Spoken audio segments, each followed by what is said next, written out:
across Texas. The issue is... I'm Greg Groogan in Houston. I'm Stephen Dial in Dallas. And I'm Rudy Koski in Austin, and this is Texas, the issue is.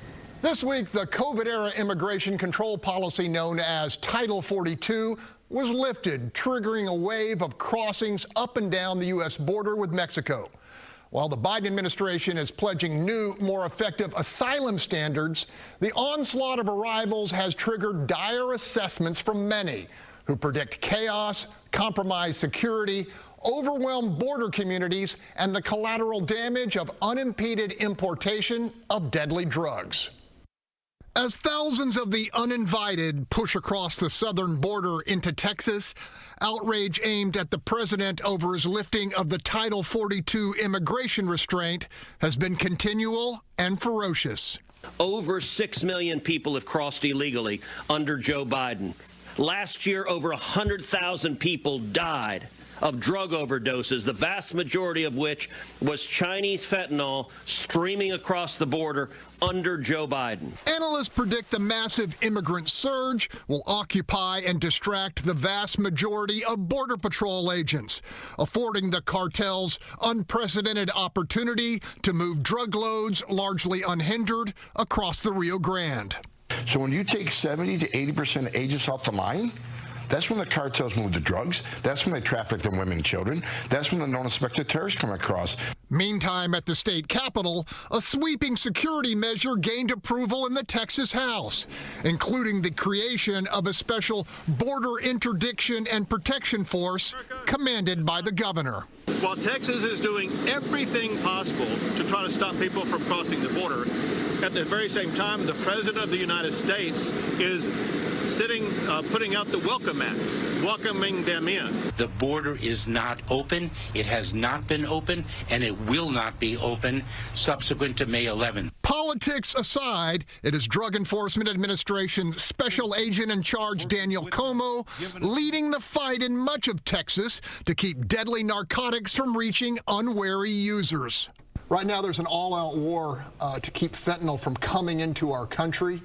Recently, your men and women have completed Operation Last Mile, which has kept millions of lethal doses off the street. Can you talk about that? Yeah, look, from May to May, 2022 to 2023, we, across the United States, worked on Operation Last Mile, like you said, to really focus on the Jalisco and Sinaloa cartels, to keep this poison off our streets, to try to keep the American citizens safe. Communities that we have here, we seized over 1,000 guns alone with countless amount of fentanyl. Look, it starts from the Sinaloa and the Jalisco cartels, and it goes all the way down to the lowest street level gang in the Houston area, in Texas, throughout the United States, who's trying to make money. This is all about making money. They don't care about lives, they care about making money. And the lowest gang, if they can make money, they'll use it. Recently, the Texas legislature has allotted billions of dollars to bolster the activities on the border. Do you welcome those resources? Look, for us, we're focused on drugs. We will take any help that we can get from anywhere to stop the flow of drugs coming into the United States. We saw the movement in the past from pharmaceutical opioids like Oxy to heroin. Is fentanyl a bigger risk, a bigger threat? Look, right now, 6 out of 10 pills can cause an overdose immediately. So yes, it's a bigger risk.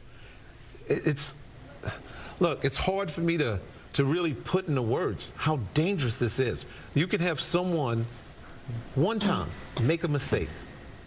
You can one time do something that is out of character, and they end up dead. Okay, guys, my one-word response, tsunami. Stephen, how about you? My one word is barrage. Okay, Rudy, hit me. Fiddle.